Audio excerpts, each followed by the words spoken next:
क्या दे रहे हो अंकल जी? बिरयानी। हाँ, क्या रुपए प्लेट दी? 30 रुपये पाव।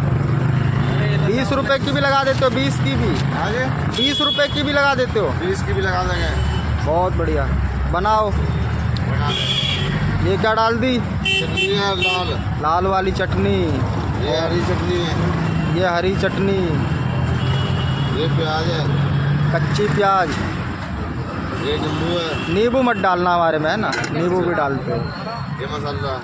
चाट मसाला, सीक्रेट मसाला ही है। आगे इसका कर दो ना, कोई दिक्कत नहीं है। नंबर 1 आई है, ये हो गई पैक। बैग होगी नंबर 1। एड्रेस बता दो एक बार। ये बैठा हाजीपुर रेलवे स्टेशन। बैठा हाजीपुर रेलवे स्टेशन के पास अंकल जी की ठेली लगती है।